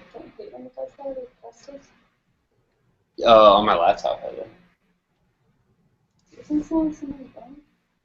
Oh, Christian's on. He said hi. To me? Yeah. Hi, Christian. Charter, what's up, Charter? Thanks for showing up late. I keep trying to get Charter on a podcast. He's always hesitant to get him on. Come on, Charter. Yeah. All right. So you can't give us that was your face impression? You gave it to us for a second. No, I can't do it, man. Ah, it's okay. Hold on. Let me do this, actually. Please be a result. Oh, there is a result. Look at that. Greg Merson poker face. There's like multiple results. I love it. Greg Merson poker face actually has a lot of Google results. You're all wearing the glasses in them. I like it. Do you have a Jungle Man impression by any chance? No, you tried to get me to do that last time. Just don't have one? He came on after you, though. You got to see him, and if you watched it, you got to see him in the actual do Jungle Man impressions for hours. Wait, who did it? Jungle Man did a Jungle Man. He did 2 hours worth of Jungle Man impressions on a podcast. Oh, yeah, no, I didn't know he did his own impression. Yeah, he did Jungle Man impressions of himself. It's fucking Inception type shit right there, but I mean, it happened. It got a receipt and it happened, so. What? Charles W. What's up, Joey Greggy? What's up? Want to know if Mikel Thuritz, the end boss, is Mikel Thuritz the end boss he is made out to be live/online? Yeah, that is confirmed true. I don't know much about him. I don't know what his online names are, actually. He's probably the best player that I've played against. At live poker? Yeah. I mean, I think Tony Gregg is up there too. But playing against Tony is always weird for me because we know so much about each other's games that it makes it that much harder. But yeah, live, I think he's the best player in Macau. Interesting. He plays in Macau at a regular basis too? Yeah, he's there a lot. He's there every time that thing. See what this guy looks like. He looks like a hitman, kind of. Long hair. Yeah, Swede. He talks really or speaks really good English though. He lived in the States for at least 3 years. Um, yeah, he's one of my favorite people in poker that I've ever met too. Just like a really nice kid. Hmm. What's his online names? Is it Chow Ren on PokerStars, and it's I don't know what it is on Full Tilt. Punting Peddler. Yeah, Okay. All it right. was nice to see him do really well last year. He was one of the biggest winners last year. I'm pretty sure his reputation is very strong on the internet currently. Yeah, he's done really well in a bunch of different games. Hmm. Mason said, "Can you talk about Macau?" We talked about Macau earlier in the stream, Mason. So you'd have to rewind it to go back to see that. Wait, why did Christian ask if my grinding room is burning down? Probably because you were doing your vape and there was smoke coming from it, and so he interpreted that as fire. Oh. Yeah. So I guess your plans here for the immediate future are play a lot online, get in some basketball games with Dankness, Yeah. play some Borgata, and then outside of that, it sounds like you're just kind of taking it easy, staying just pretty low key. Yeah, just trying to work on my health. Yeah, is that your biggest goal for the year? Trying to get more healthy in terms of all around? Yeah, because I had a really good routine of that, like I said, in Toronto for a good 5 months, and then after I won, my life just changed so much, and I was on the road a lot, and then like the last 2 years of that, my my weight and my health has gone up and down so much, like fluctuations between gaining and losing like 20 pounds.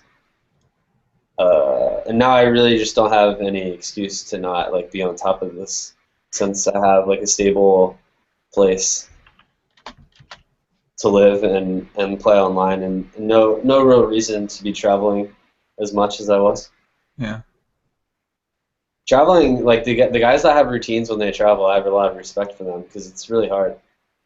Yeah, I imagine it's very, very challenging. It takes a lot of discipline to stay in a workout, healthy eating, and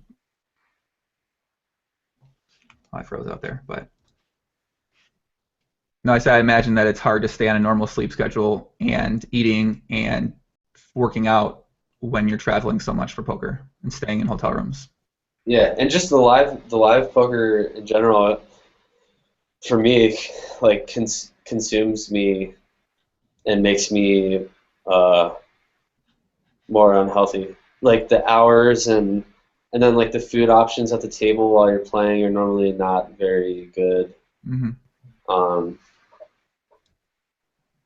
I don't know. It's just for me, it's always been a much more unhealthy lifestyle than playing online.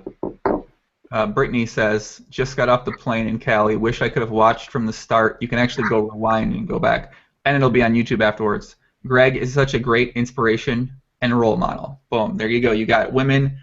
I mean, we don't know if she's a woman. Obviously, anyone can make up a woman's name on YouTube, but do you get that a lot? People tell you that? Um, yeah, I mean, I've had people tell me that. That's definitely like uh, I don't really know how to explain how that feels. I think it's a lot cooler when someone tells me that they turned their life around and got off drugs because of my story and stuff like that is more uh, important to me than being like a poker role model, you know? Hmm. So that's really cool when I've seen someone or had someone come up to me in person and they generally look clean and healthy. So that's cool. Yeah, that's got to be definitely a really great feeling. I couldn't even. Yeah, it's got to be a really great feeling for sure. I just had my 3-year anniversary last month. Yeah, I saw that on Twitter. Do you do anything to celebrate that type of thing? You're doing what? Allegedly a woman. That's true. Brittany's allegedly a woman. You guys are right. What? I love you. Um, no, I didn't do anything actually. No. I don't think so. Hmm. What did I do? I played a lot of poker. Another day at the office, huh? I don't know, man. I just like to keep it simple, and I like to play, and I like to work hard, and that makes me happy. Yep, I'm the same exact I way. certainly don't. What's up? I said I'm pretty much the same exact way. So Yeah, I mean, I don't. I certainly don't play as many hours or study as much as I should. Um, but I still think that I work like pretty hard, and that makes me happy. I don't really know what else to do with myself if I'm not trying to get better at the game that I love to play. Then I just don't really know like how to fill that hole. mm. It's like a hole, you know. Yeah, I do. Definitely no. Justin says your story helped him kick his pill habit as well. Okay, cool. Yeah, it's pills are the worst, man. I'm surprised it took me that long before I like started experimenting with them. I didn't touch them until the very end because I had been on and off drugs for since 2005, Hmm. and I didn't get into them until 2011. I think Curdy says, I don't know, Greggy, best place of resource of knowledge for that if someone that. Hmm. Where could people read about that if they were interested? Is it the 2+2 thread? Is that the best source of knowledge for that, or Um, there's a good if you there's a ESPN article about it. You can just Google Greg Merson drug abuse, and then there's two stories, one on Card Player, one on ESPN. If you guys want to read more about it, yeah. Um, Jaydeep Sejuan, is that a real name? That's racist. I'm sorry. It's a real name. Won a free roll to Macau for A Cup. Saw him playing the main event. Should have gone ahead and met him. Guy super legit. Didn't want to disturb, but trips. All right, I can't read that. But yeah, so are you pretty inviting to having people come up to you in person and say things to you, say thanks or say hello or get a picture or want to meet you? I mean, are you someone that's open to those type of things? I know some players don't really enjoy that aspect of things. no, I really enjoy it, and just like hearing different people's stories and different like backgrounds and how they got into the game and how long they've been playing. And I can always kind of like relate to where they are in their poker career. Like, oh, they just started playing 2 years ago, and it takes me back to that like kind of like a childhood type memory, you know? Yeah. Um, so I like that. Whereas at first I didn't really care for that stuff, and I didn't want my life to be like that, but I don't mind it at all. Like I've been enjoying that stuff for a while now, and it's just the way it's gonna be for a while, Hmm. and now I just enjoy it. But it's not as crazy as it used to be because now there's other people that have won, and I just as more time goes by, I just become more of a distant memory type thing, unless I like do well on more televised stuff, but there's such limited TV Right. exposure to poker currently. Hmm. Um, so, and especially ESPN, ESPN only covers the main event, so you have to make like day 4 to get coverage, and that's if they put you on TV. The champ though, they always put the champ on TV. Well, they start coverage on day 4 now, so if you don't make day 4, they don't show you. That kind of sucks.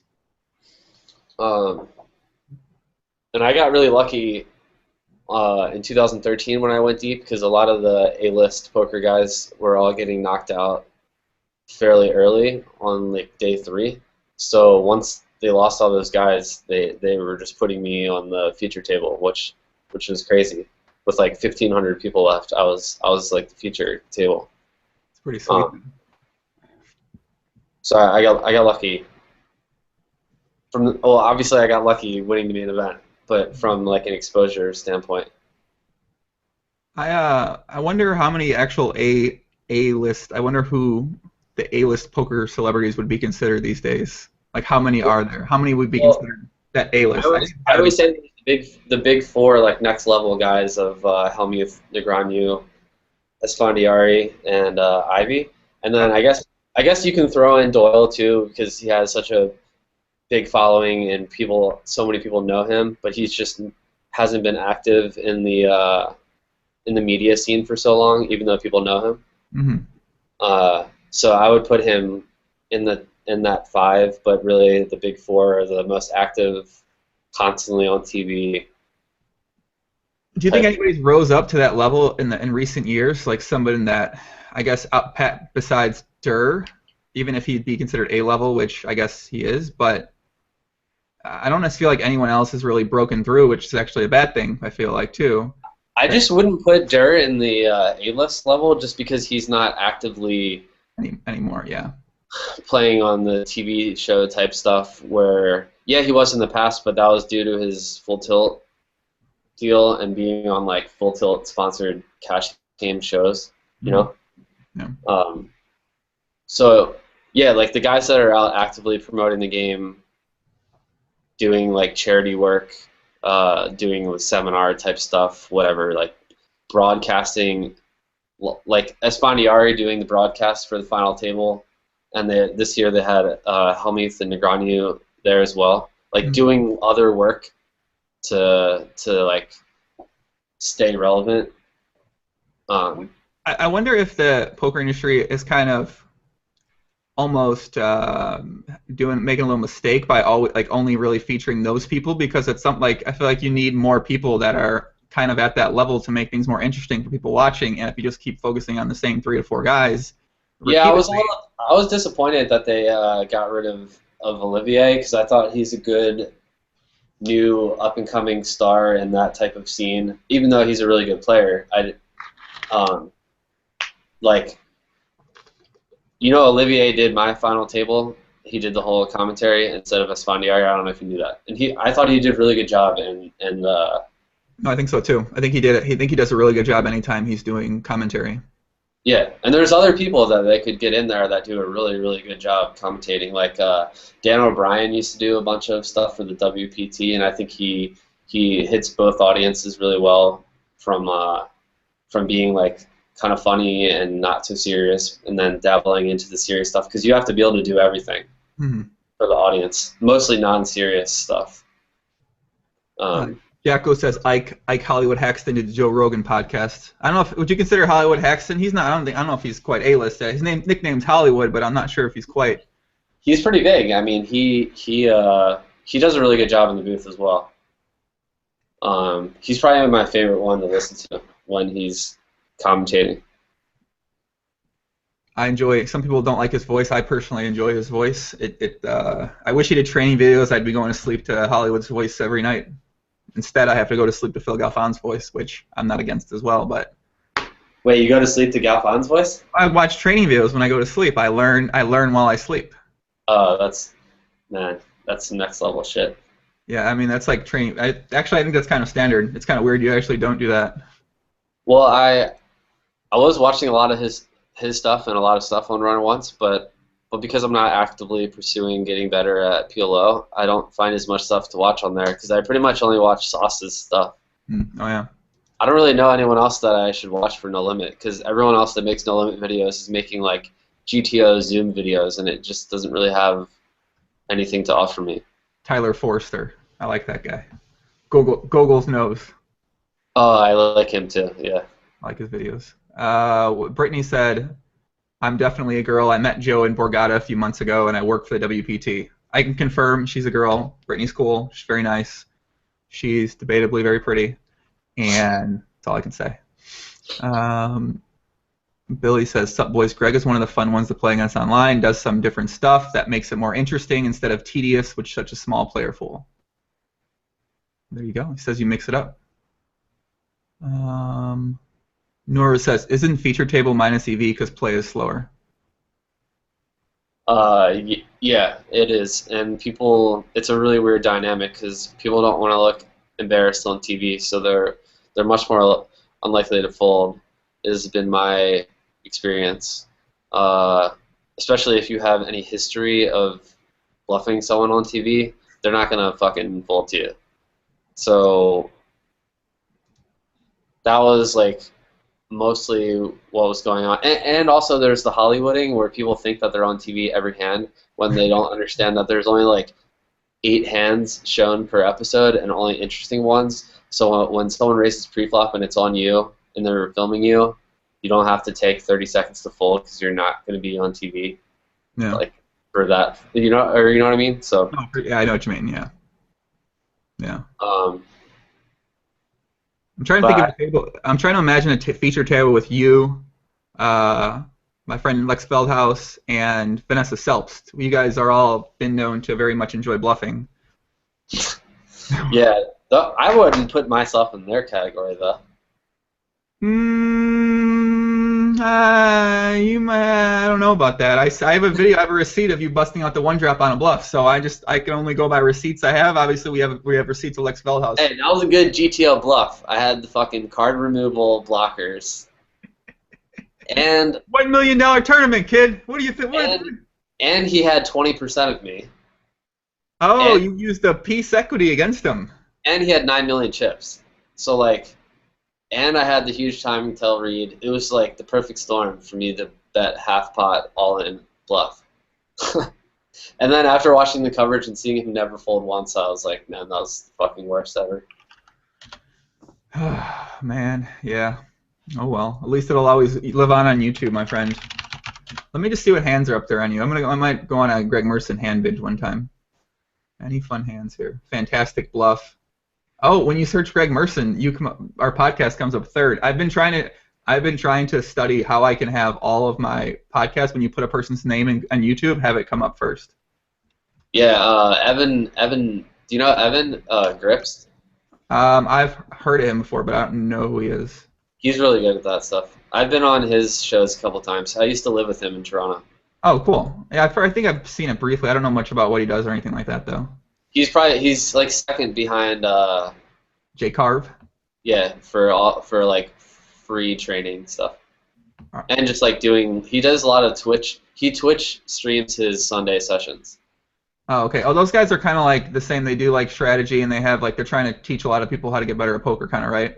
Well, he does everything though. He does like life stuff too, not just poker. And then he brings a lot of like entertainment value to it. Also, it's not like just dry, right, stuff. So it's kind of like entertaining strategy for the most part. Yeah, and it's not too in depth. It's more so based or focused on like beginners. Right. Yeah. So it's kind of like the Jay Carver community of people. Like his audience is mainly like guys who play live or want to be professionals or have a job but still want to get better at poker. Yeah, Jay Carver has gotten huge on Twitch. Yeah, I know. He got that deal with them where I haven't looked too much into it, but yeah, I think those guys are good to have out there, obviously, because those are the kind of guys that can help more poker players like start playing poker, find out about poker, but watch it in an entertaining way. And like, plus they provide a community. I know Jay Carver kind of provides a community of players where they can talk amongst each other, I think, and get better together. Yeah, I want to. I've been debating having my own Twitch channel of me playing sessions on these Jersey sites. So you think you might do that? Or you might do that? Yeah, I may do that. Yeah. You don't think that's well, I guess, I mean, you know, obviously the whole strategy thing. I'm not very I hate strategy. I hate talking strategy. I'll never. No, but I wouldn't want to make it strategy based. More so, just like I never really want to talk about what I'm doing, why I'm doing it. Right. Right. You just want to show the action and briefly talk about it. Or would you? I'm not really sure how I would do it. Right. Yeah, it's kind of yeah. If you don't talk strategy, it's like how exactly are you what kind of way are you gonna present it for the most part? Well, people can just sweat the action and listen to the house music that I'm playing. Yeah, I could do that. Yeah. Haman says, "What's up, Haman? I ain't seen Haman make a dumb comment in months, man. Nice to see you, buddy. I enjoyed your dumb comments you consistently made for a little bit, Haman." He says, "Brittany's confirmed gorgeous. I'd be curious. Receipts are asked for. She instantly provides them." Yeah, Brittany, I agree. She's a. I don't want to talk too much. She's a very pretty girl. Abe says you should brush your hair. I think Abe. If Abe's who I think he is, Abe needs to brush his hair.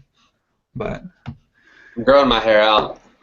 I can tell you're like, what's your plan, kid? What are you thinking here? Well, I'm about to get some new glasses, and then once I get the hair a little bit longer, I'm gonna look like Haxton. I was gonna say, are you trying to go for the Hollywood Hexen look here? Well, really, I grew my hair out multiple times over the years, and my excuse for doing it each time as I got older was, I might not ever be able to do this again, because hairlines recede, you start losing hair as you get older, and then I've been lucky to not have that problem. Mm-hmm.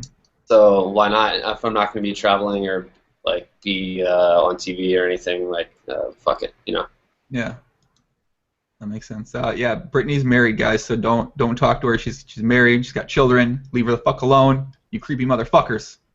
Okay, good. Stop asking questions to Brittany in the chat. Brittany, I shouldn't have said anything, man. That's why girls don't come to the chat. They get like 100 guys. Like, where do you live? What's your story? ASL, H-sexual language. Send pics. Like they get crazy. Hopefully, Greg, you can have your hair out this long one day. I'm gonna have it longer. I'm trying to grow my hair like Thor, so my hair, I want it to be down here by some point in time. I just think it's gonna take me a couple. It's gonna take me a couple years, unfortunately. Yeah, but you keep the sides short. Yeah, I cut the sides. Yeah, I'm gonna get it cut actually before I go to PCA. Yeah. I'm not really sure what I'm doing with it. I don't really do many adjustments. It kind of just goes everywhere. Yeah, I can tell you haven't studied much GTO when it comes to hairstyles. But it's gonna be cool when I'm playing basketball with a headband on and my hair flopping around. Well, you could do the man bun too if you get to some point. No way it's ever gonna be that long. It's too thick. It'll never be like that. Well, I'm gonna cut it before the series because it's just too hot to have it long in Vegas. Yeah, that's true. Do you go to the series? I mean, I don't play. I don't want to play tournaments ever. Like when I play live poker, I want to not play live poker anymore. So yeah, I'll probably go there, but just to hang out with people and stuff. I mean, everyone's there. It's like the one time a year, like everyone you see from like online forums and 2+2 and Twitter and Facebook, they're all in one place. So you can kind of yeah. Yeah, that's how I feel about it too. Yeah. Oh well, we got any other questions, guys? Go ahead, ask. I got an appointment. I got to go play some chess. I'm about to eat lunch and play. Only people that watched the live stream yesterday will understand that reference I just made. Wait, you have an appointment for what? I'm gonna go play some chess. Oh, okay. Yeah. Something Fedor said that Fedor was talking about Jen Shahad, and he said something about playing chess with her, and so. Yeah, I want to watch that because I heard or I saw stuff on Twitter about that. I want to watch that one. I started listening to the podcast you did with Doug, but I only got like 15 minutes in. I was listening to it this morning. Oh, the first one's a WCG writer. Yeah, those were good. He dropped some information in those ones. Yeah, he is fucking wizard, man. I talked like a poker hand with him over the summer, and I was just like, what the fuck did he just say?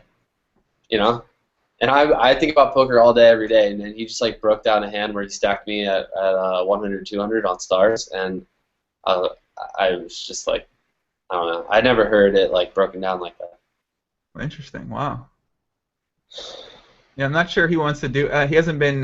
He was kind of like on a media assault for a while, doing podcasts and interviews and stuff like that. And then he kind of, after he won the bracelet, he kind of stopped doing stuff like that for a long time. Like he hasn't been vocal at all. I haven't found out why, but I'm curious to see why he decided to do that. Because he was trying to really push his status for a good amount of time there. Yeah. So I'm not sure. Yeah, I mean, I don't really. I can see where he's coming from. I go through waves of it, but these days I just do stuff that I want to do, that I'm going to have fun doing, and not because it's going to get numbers. I could really care less. I just want to do stuff that I'm going to enjoy doing. Right, yeah. Some people said there's a bunch of 100, 200 going on in PLO right now. We got our Chinese pop star Imagine King playing, and he's got one of the softest 100, 200 players that could ever play, the Mexican 222. Oh. The seat scripter himself is back playing PLO. Do you know who the Mexican 222 is in real life? No, I played some No Limit with him. He's somebody that's known. Someone told me his name. Mexican. What's this guy's name? His real name. Wow, Imagine King. Imagine King is going crazy lately. Imagine King's was like 4-tabling 100, 200 as of late. Yeah, I told you I met him in Macau. Wait, whoa, cool, whoa, hey, oh, it's back up. Wait a second. Rewind. What? Oh, no, you didn't. You didn't tell me this. I told you I met him in Macau. What the fuck you mean? You met Imagine King in Macau? Yeah. Wait, what's his name? Well, tell us more. What? I didn't really get to talk to him that much. We were about to play, or maybe I played shorthanded with him for a little bit. Imagine King. I think we were gonna play 1K, 2K, Hong Kong, which is like 120, 240, and then he played for a little bit and left, or we were just sitting out at an empty table. You were sitting at an empty table with Imagine King. Yeah, it was like 3 or 4 of us. But I was told that he gets to play in some really big like soft games and stuff. I'm not really exactly sure how he has money or if he just makes it from playing in the big live games. No, you know he's a pop star. What do you mean? Oh, because he's a Chinese pop star. He's like a very popular Chinese musician. I didn't know that. Yeah, what's his name? Like, what was speculation? Allegedly Wang Fue or something. Is that his name? I don't know. How do you know it was him? Because I'm pretty sure I was sitting with Thurits, and Thurits told me it was him. Thurits knows everyone. Imagine King. You're sitting at an empty table. This is how it feels to be Greg Merson. He just sits at an empty table with Imagine King. one of the. I mean, he's not. Good variance. Variance is not on his side these past couple of years. But he gets in there in battle, so I gotta appreciate that. Yeah, I didn't know he was shooting it big because when I was playing, I played PLO with him last year. We were playing like 3-6. He does. He's a fucking weird guy, man. He goes from 3-6, 100 to maybe he had a good month. Maybe he went on tour. Who knows? I don't know. Maybe he sold a single. I'm not sure. Like, I don't know. He's got some like supermodel wife or something like that too. I don't know, man. It's a sick life to be the Imagine King. Hopefully, I get to meet him one day. You got to go to Macau. Well, maybe he comes to America too. He might come to America. You never know. I don't know. All right, man. Let's wrap this up. Greg, thanks for coming on, my friend. Yeah, I'll hit you up if I come to Chicago. Did I say Chicago right? Chicago. Okay. Chicago. Yeah, man, thanks for coming on. Everybody in the chat, thanks for tuning in. Thanks for all the comments, all the great questions. Next live stream, I know for sure, will be Friday with Dan Fu, one of the most hated PLO players in the community. Seat scripts, and he won the award for most hated and biggest seat scripter. So Dan Fu's going to come on. That's it. You want to follow Greg on Twitter? What's it at Greg Merson, all one word? Yeah. Okay, at Greg Merson, me. You know where to find me. Future updates, you can follow me on Twitter, join the Facebook group, or subscribe on YouTube. Make sure you subscribe and you like. And you post nice things, because if you don't post nice things, I'm going to fucking quit. Because I don't get paid any money for this shit, okay? Post nice things. You hear me? Post some nice things. Yeah, thanks for doing all this stuff, because I know it's a lot of work, and a lot of people like it, and it's just great for the game. From just an entertainment side of things, you know? Gracias, puppy. That's why I enjoy doing them, man. That's why I enjoy them. Thank you, man. See, good things. You said good things, guys. There you go. All right, let's wrap this up, man. I'll see you later, man. Guys, tune in later.